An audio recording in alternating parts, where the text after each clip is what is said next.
दोस्तों, आज हम बात करेंगे सेंट जेवियर की। हिंदुस्तान में सेंट फ्रांसिस जेवियर की पूजा की जाती है। उनके नाम पर बड़े बड़े स्कूल और कॉलेजेस चलाए जाते हैं। लेकिन क्या आपको पता है कि इस मैन्युफैक्चर्ड रिवरेंस के पीछे कितना बड़ा हिस्टोरिकल व्हाइट वॉशिंग छुपा है? आज मैं व्हाट्सएप यूनिवर्सिटी से नहीं, AK प्रियोलकर की किताब दी गोवा इंक्विजिशंस के वेरीफाइड पन्नों से बताऊंगा कि कैसे एक सेंट ने गोवा के आम हिंदुस्तानियों के नरसंहार का ब्लूप्रिंट तैयार किया था। खैर, सीधा फैक्ट्स पर आते हैं। किताब का ये पन्ना 16 मई 1545 सेंट जेवियर ने पुर्तगाल के राजा किंग जॉन थर्ड को एक ऑफिशियल खत लिखा। डिमांड क्या थी कि गोवा में होली इंक्विजिशन लागू किया जाए ताकि वहां के मूल निवासियों को पूरी तरीके से क्रिश्चियनाइज किया जा सके, और वो विरोध करें तो उन्हें मिटा दिया जाए। He did not just request a religious mission, he explicitly demanded the establishment of a ruthless tribunal. He was the geopolitical catalyst for a systematic tragedy. लोग डिफेंस देते हैं कि जेवियर के जीते जी इंक्विजिशन लागू नहीं हुई, वो 1560 में आई। लेकिन दोस्तों, आग लगाने वाली माचिस किसकी थी? नरसंहार का वो ब्लूप्रिंट किसने डिजाइन किया था? सेंट जेवियर ने खुद भले ही किसी को आग में जिंदा नहीं जलाया, पर इस स्टेट स्पॉन्सर्ड प्रोसिक्यूशन को इंस्टीट्यूशनलाइज आकर करने की नींव वहीं रख कर गया था। उसी की चिट्ठी के आधार पर बाद में भारत की संस्कृति मिटाने के लिए मिंगलवेज और फैल्कानो जैसे दरिंदे गोवा में भेजे गए। इन्होंने गोवा के पैलेस को इंक्विजिशन का हेडक्वार्टर बना दिया, जिससे लोग खौफ से ओल्डियम गोर कहते थे। फैल्कम ने आते ही क्या किया? बुक के इस पेज को पढ़िए। एरिया के 280 हिंदू मंदिर मिट्टी में मिला दिए गए।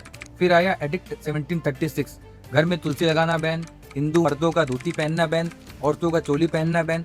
दोस्तों, ये सिर्फ कन्वर्जन नहीं था, ये एक सिस्टमेटिक कल्चरल एनाहिलेशन था, एक पूरी सिविलाइजेशन को मिटाने की कोशिश। लेकिन इस रिलीजियस फैंटेसिज्म का सबसे घिनौना रूप तहखानों के अंदर निकला। इंक्विजिशन के उन काले तहखानों में कोई कानून नहीं था, वहां थी सिर्फ इंस्टीट्यूशनलाइज्ड बार्बरिज्म। लोगों को आधी रात को उनके घरों से उठा लिया जाता था, उन्हें स्ट्रेवेडो नाम की सजा दी जाती थी।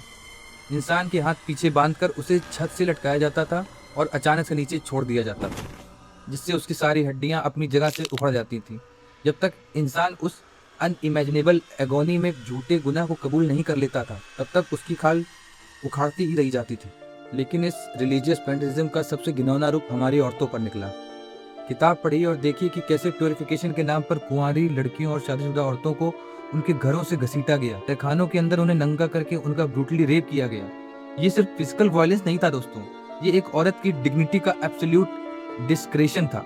इन इंक्विजिटर्स ने हमारी मिटाई हुई संस्कृति के ऊपर सिस्टमेटिक डिप्रेविटी का वो नंगा नाच किया जिसे सुनकर आज भी शर्म से सर झुक जाते हैं। और इस सब के बाद आखिरी अंजाम क्या होता था? ऑटो द फे, एक पब्लिक जश्न जहां हजारों लोगों की भीड़ के सामने उन रेप विक्टिम्स और बेदोष लोगों को गंधक में भीगी शर्ट पहनाकर जिंदा आग में झोंक दिया जाता था। तड़पते हुए जिस्म और इनकी चीखों के बीच इंक्विजिशन अपना पावर दिखाता था। This wasn't justice, this was a chilling spectacle of human eradication.